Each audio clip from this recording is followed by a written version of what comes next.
ناظرین گرامی السلام علیکم ورحمۃ اللہ وبرکاتہ۔ سیدھی بات کے تازہ ترین پرائم ٹائم میں آپ لوگوں کا استقبال ہے۔ ناظرین گرامی میں انصار عزیز ندوی اس وقت ایک عنوان پر گفتگو کرنے جا رہا ہوں، رام مندر کا چڑھاوا چوری۔ شاید اس کو آپ بھول گئے ہوں گے،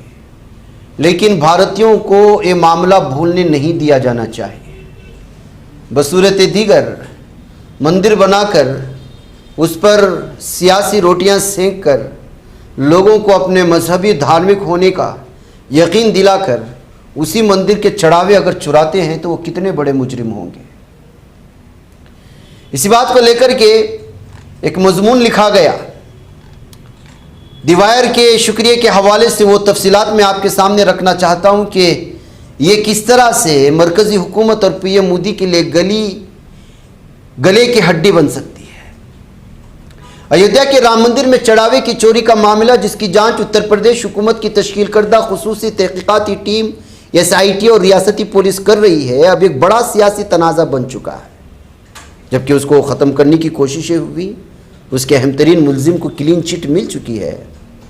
وزیر اعظم نریندر مودی اور بھارتیہ جنتا پارٹی کے لیے اس معاملے میں خود کو الگ دکھانا انتہائی مشکل ثابت ہو رہا ہے۔ حالیہ متعدد سروے، مثلا سی ووٹر کے ایک سروے سے پتہ چلتا ہے کہ NDA کے 53.7% ووٹروں کا ماننا ہے کہ اس چوری سے ان کا بھروسہ متاثر ہوا۔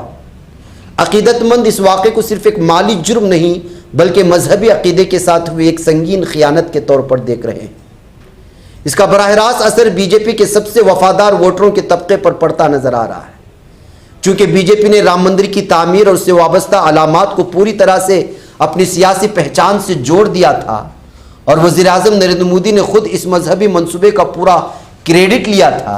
اس لیے اب اگر مندر کے اندر کچھ بھی غلط ہوتا ہے تو اس سے متعلق جواب دہی اور الزامات سے بھی وہ خود کو الگ نہیں کر سکتے، خصوصی طور پر اس صورت میں جب چوری کے الزامات ان افراد پر لگے ہوں جنہیں خود مودی نے اس منصوبے کی نگرانی کے لیے منتخب کیا تھا۔ یہاں 6 ایسی وجوہات بیان کی جا رہی ہیں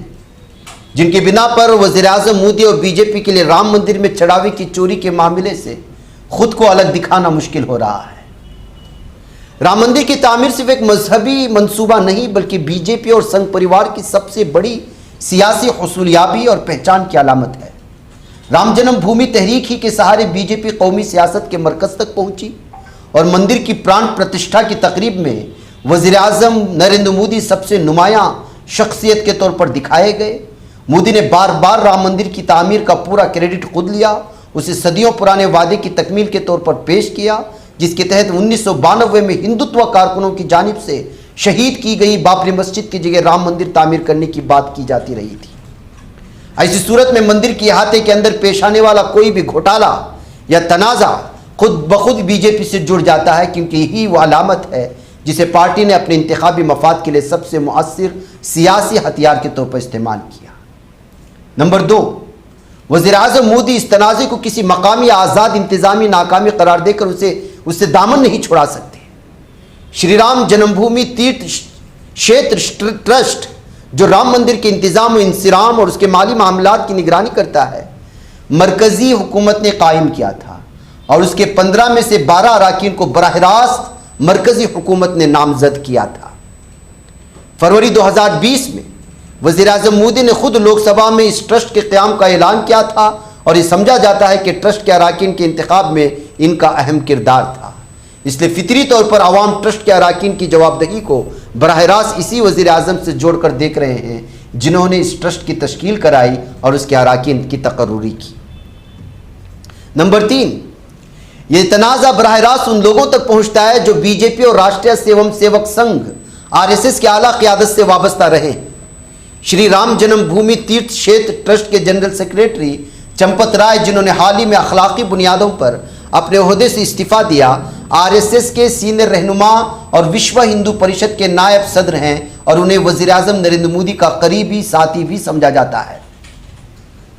اس کے علاوہ چمپت رائے کے ڈرائیور کی گرفتاری اور ٹرسٹ کے دیگر منتظمین پر لگنے والے الزامات نے BJP کے لیے کہنا مشکل بنا دیا ہے کہ اس معاملے میں ملوث افراد تنظیم سے غیر متعلق یا الگ تھلگ ہیں۔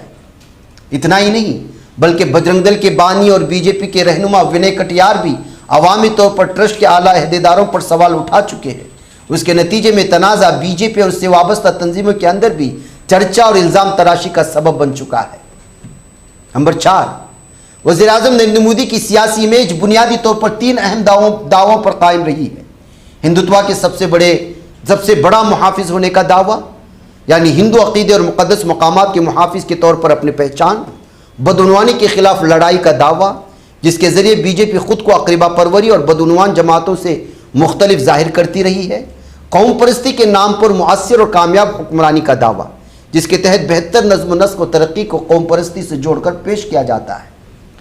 رام مندر میں چڑھاوے کی چوری کا معاملہ ان تینوں دعووں کو ایک ساتھ متاثر کرتا ہے۔ یہ تنازع کروڑوں عقیدت مندوں کے عقیدے کے مرکز سمجھے جانے والے ایک مقدس مقام میں مبینہ بد انتظامی کی نشاندہی کرتا ہے۔ اس کے ساتھ ایک نہایت اہم اور طویل عرصے سے زیر بحث منصوبے میں منظم بدعنوانی کے خدشات کو بھی جنم دیتا ہے، اور بی جے پی کے صاف، شفاف اور بہتر حکمرانی کے دعوے پر بھی سوال اٹھاتا ہے۔ اس لیے وزیر اعظم مودی کے لیے اس پورے معاملے کو محض ایک معمولی انتظامی غلطی قرار دے کر مسترد کرنا آسان نہیں ہے۔ نمبر 5، یہ معاملہ صرف چند روپے چوری ہونے کا نہیں، جانچ ایجنسیوں کے مطابق یہ ایک منظم گروہ کا کارنامہ تھا جس میں تقریباً 200 لوگوں کے ملوث ہونے کا الزام ہے۔ الزام ہے کہ گروہ مقامی سناروں کو نظر انداز کرتے ہوئے مندر میں آئے ہوئے سونے اور چاندی جیسی قیمتی دھاتیں ٹرین کے ذریعے ریاست کرناٹک بھیجتا تھا، جہاں انہیں پگھلایا جاتا تھا۔ صرف یہی نہیں، الزام یہ بھی کہ اس گروہ نے مندر کے کم آمدنی والے ملازمین کے لیے بھیجے گئے سردیوں کے جیکٹوں سے بھرے ٹرکوں پر بھی قبضہ کر لیا تھا۔ بتایا جاتا ہے کہ اس مبینہ نیٹ ورک کا حجم اور اس کا طریقہ کار اتنا وسیع تھا کہ حکمراں بی جے پی کے لیے اسے محض ایک معمولی انتظامی کوتاہی یا لاپرواہی قرار دے کر نظر انداز کرنا آسان نہیں۔ سب سے اہم بات یہ ہے کہ معاملہ سرکاری خزانے یا کسی کارپوریٹ معاہدے میں مبینہ بے ضابطگی کا نہیں، بلکہ عام عقیدت مندوں کے چڑھاوے سے متعلق ہے۔ ایسی صورت میں جو جماعت خود کو ہندو عقیدے، مذہب کی سب سے بڑی محافظ کے طور پر پیش کرتی رہی ہے، اس کے لیے الزام کے ملک کے نئے رام مندر میں عقیدت مندوں کا چڑھاوا ہی مبینہ طور پر چوری یا غلط استعمال کا شکار ہوا، سیاسی ہی نہیں بلکہ ایک سنگین اخلاقی بحران بھی پیدا کرتا ہے۔ نمبر 6، اس پورے معاملے پر وزیر اعظم نریندر مودی کی عوامی خاموشی کو کانگریس، سماجوادی پارٹی سمیت اپوزیشن جماعتیں تقریباً روزانہ ایک سیاسی ایشو بنا رہی ہیں۔ ان کا الزام ہے کہ بی جے پی نے مذہبی عقیدے کو سیاسی فائدے کے لیے استعمال کیا، لیکن جب بدعنوانی کے الزامات سامنے آئے تو اس نے خاموشی اختیار کر لی۔ وہیں اگر مودی یا بی جے پی اس معاملے پر مفصل بیان دیتے ہیں تو ٹرسٹ کے فنڈز کے انتظام، نگرانی کے نظام، اندرونی تحقیقات جیسے کئی سوال سامنے آ سکتے ہیں، جن کی سمت اور دائرہ کار پر پارٹی مکمل طور پر قابو نہیں رکھ سکے گی۔ اسی وجہ سے بی جے پی ایک ایسے سیاسی جال میں پھنسی ہوئی دکھائی دیتی ہے جہاں خاموش رہنا معاملے کو دبانے کی کوشش محسوس ہوتا ہے، جبکہ کھل کر بات کرنا مودی کی قیادت میں نظام کی ناکامی کو تسلیم کرنے کے مترادف سمجھا جاتا ہے۔ وزیر اعظم مودی اور بی جے پی کے لیے رام مندر میں چڑھاوے کی مبینہ چوری کا معاملہ صرف چند گرفتاریوں کے ساتھ ختم ہو جانے والی خبر نہیں ہے، بلکہ ان کی اپنی سیاسی حکمت عملی اور فیصلوں سے پیدا ہوئی ایک ساختیاتی سیاسی کمزوری ہے جسے صرف خاموش رہ کر باہر نہیں نکلا جا سکتا۔ ناظرین، مجھے اجازت۔ السلام علیکم ورحمۃ اللہ وبرکاتہ۔